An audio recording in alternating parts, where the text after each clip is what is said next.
समस्त भगवत भक्तों को जय जय सीताराम। सत्संग की महिमा की श्रेणी में गोस्वामी जी आगे वर्णन करते हुए कहते हैं, सो जानब सत्संग प्रभाऊ, लोकों वेद न आन उपाऊ, मत कीरत गत भूत भलाई, जब जह जतन जहां जह पाई। जिस किसी ने भी जहां भी कोई कीर्ति पाई है, कोई बुद्धि पाई है, कोई सद्गति पाई, विभूति ऐश्वर्य पाया, सत्संग और आनंद की वह कल्याण की जड़ है, वह सब सत्संग के कारण ही प्राप्त किया है। सत्संग की सिद्धि ही फल है, अर्थात सत्संग को प्राप्त करना ही फल है, और सत्संग के लिए जो साधन करना होता है वह फूल है। सठ सुधरे सत्संगत पाई, पारस परस कुधात सुहाई, अविद बस सुजन को संगत पर ही, फन मन सम निज गुण अनुसर ही। गोस्वामी जी कहते हैं, सठ सुधरें सत्संगत पाई। दुष्ट भी जो होते हैं, यहां पर सठ का अर्थ यहां पर दुष्ट से लिया गया है, सठ माने मूर्ख भी होता है, पर दुष्ट भी सत्संग को प्राप्त करके सुधर जाते हैं।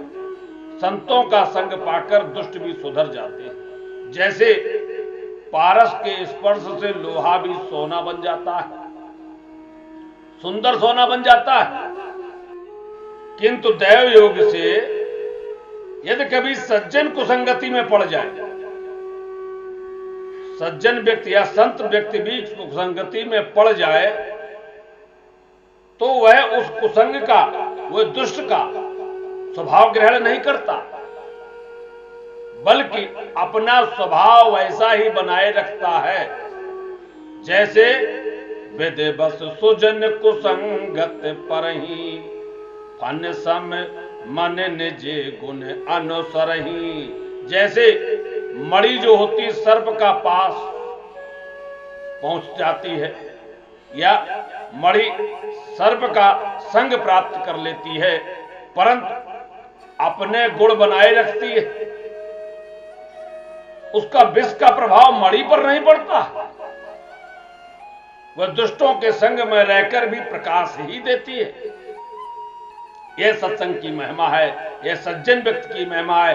सज्जन व्यक्ति यदि स्वभाव से सज्जन है, तो यदि वह किसी दुष्ट के संग में पड़ भी जाए, तो वहां जाकर भी वह सज्जनता का ही प्रभाव डालता है। आगे की चौपाई में, वेद हर हर कब को वेद बानी, कहते साधु महे महासकुचानी। गोस्वामी जी कहते हैं, ब्रह्मा विष्णु महेश कवियों और पंडितों की वाणी भी साधुओं की महिमा को कहने में संकोच करती है। इसलिए गोस्वामी जी कहते, सोमोसन कहे जात न कैसे, साक बन के मन गुण गण जैसे।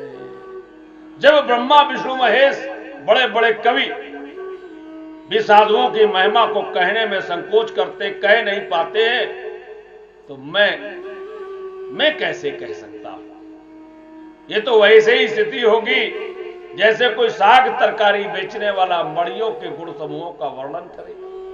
तो मैं तो गोस्वामी जी अपनी उपमा साग तरकारी जैसे कवि की करते हैं। कहते मैं तो साधारण सा कवि हूं, प्रयास कर रहा हूं राम कथा कहने का, और वैसे ही गोस्वामी जी जैसी भावना मैं भी कह रहा हूं कि मैं भी एक प्रयास कर रहा हूं कि किसी प्रकार से राम जी के गुणों का वर्णन किया जाए। यहां पर कथा किसी प्रकार से इस माध्यम से ही भगवान के गुणों का गान मेरे मुख से हो रहा है, यही भावना हमारी है। कहां गोस्वामी जी की वाणी बड़े बड़े विद्वानों ने कितने सुंदर ढंग से कही है, मैं भी एक तुच्छ प्रयास, छोटा सा प्रयास कर रहा हूं भगवान की कथा कहने का। तो गोस्वामी जी ऐसी ही भावना रख के कहते हैं कि बंधु संत समान चित, हित अनहित नहीं को, अंजल गत शुभ समन जिम सम सुगंध कर दो। मैं संतों को प्रणाम करता हूं जिनके चित्त में समता है, जिनका ना कोई मित्र है ना कोई शत्रु। ये वैसी ही स्थिति है अंजल गत शुभ सुमन, जिस प्रकार से अंजलि में रखे हुए सुंदर फूल जिम सुगंध सम कर कोई, जिन हाथों ने उन्हें तोड़ा और जिन हाथों ने उन्हें रखा, पर पुष्पों का स्वभाव संत स्वभाव है। न तोड़ने वाले से बैर कर रहे हैं, न रखने वाले से प्रेम कर रहे हैं। वे दोनों हाथों को समान रूप से सुगंधित करते हैं। यही संतों का स्वभाव है। संत सरल चित जगत हित, जान स्वभाव स्नेह, बाल विनय सुन कर कृपा, राम चरण रत देहु। गोस्वामी जी कहते हैं संत सरल हृदय जगत के हितकारी होते हैं। उनके ऐसे स्वभाव और स्नेह को जानकर मैं विनय करता हूं, और विनय करता हूं तो मेरी इस बाल विनय, क्योंकि मैं बालक हूं, और मैं भी यही कामना करता हूं कि बड़े बड़े जो संत महात्मा विद्वान इस कथा को सुन रहे हैं, वह मेरी इस वाणी को बाल, क्योंकि इसमें गलतियां भी होती हैं, कुछ शब्द भी गलत निकल जाते, कुछ उच्चारण भी गलत हो जाता, तो इसे बालक की एक त्रुटि समझकर क्षमा करें और बालक ही समझकर हम पर कृपा करें। गोस्वामी जी यही कहते हैं कि जो मैं ये रामचरितमानस लिख रहा हूं वह मेरी बाल विनय है, ऐसा समझ करके राम जी के चरणों में मुझे प्रीत दें। स्वामी जी कहते संतों का चित्त जो बहुत सरल होता है। आगे उत्तरकांड में भी उन्होंने लिखा है, संत हृदय नवनीत समाना। संतों का जो हृदय होता है वह मक्खन के समान होता है। और मक्खन ही क्यों, उसमें लिखा निज परताप द्रवय नवनीता। अरे मक्खन भी नहीं, संतों का हृदय तो मक्खन से भी अधिक कोमल होता, क्योंकि संतों का हृदय इसलिए अधिक कोमल होता है कि जो मक्खन होता है उसको जब तपाया जाता तभी वह द्रवित होता।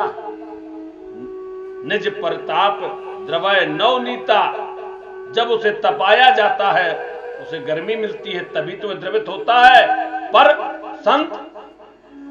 संत तो दूसरों के ताप अर्थात उनके दुखों को देखकर ही द्रवित हो जाते हैं। यह संतों की महिमा। संतों में एक और विशेषता है,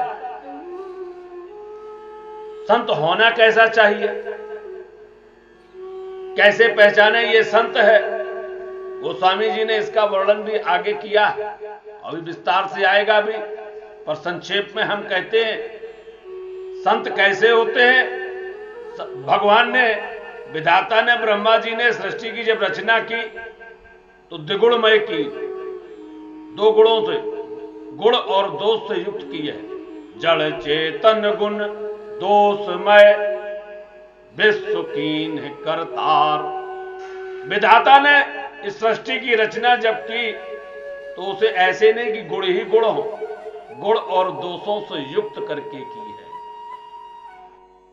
गुण और दोषमय यह सृष्टि है। या सुख है तो दुख है, हान है तो लाभ है, जीवन है तो मरण है, काम क्रोध से युक्त है। इस सृष्टि में ऐसी कोई वस्तु नहीं जिसमें गुण हो दोष ना हो। अगर यहां बगुला है तो हंस है,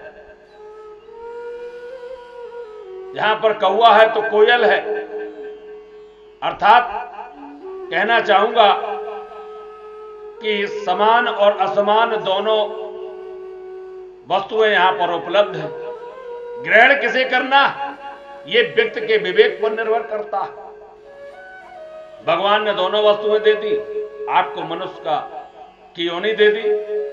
अब आप ये जाने कि आपको करना क्या है, तो जड़ चेतन गुण दोषमय विश्व कीन्ह करतार, संत हंस गुण गन गहे पर हर बार विकार।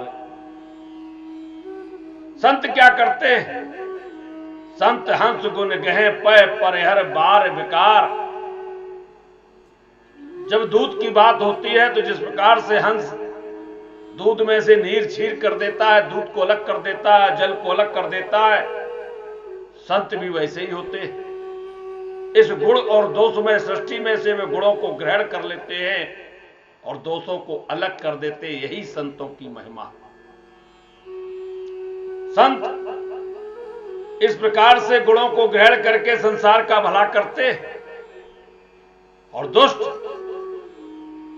दोषों को ग्रहण करके संसार में दुष्टता का प्रभाव डालते हैं। जिनके हृदय में संत जैसी भावना दें, ये जिनका हृदय संत जैसा हो और जिनका ना हो, तो उन्हें सत्संग करके संत जैसा हृदय बनाना चाहिए, जिससे उनके हृदय में भी संत जैसी गुण ग्राहकता आ जाए। और संत के लिए हमने पूर्व के एपिसोड में भी कहा था कि संत के लिए कोई स्वरूप नहीं होता।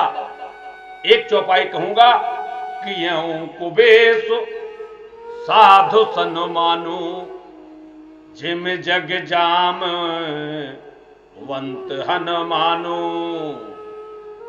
बुरा वेश धारण करके भी संत का वेश बुरा हो सकता है और स्वभाव अच्छा हो सकता है। वैसे ही जैसे हनुमान जी महाराज और जामन जी का वेश देखिए आप, देखने में उनका बानर का, उनका रीछ का, परंतु हैं क्या? ये तो संत हैं, संत शिरोमण हैं। ऐसे हनुमान जी की प्रार्थना करते हुए वाणी को विराम। दीन दयाल विरदो संभारी, हर हो नाथ मम संकट भारी। जय जय सीताराम।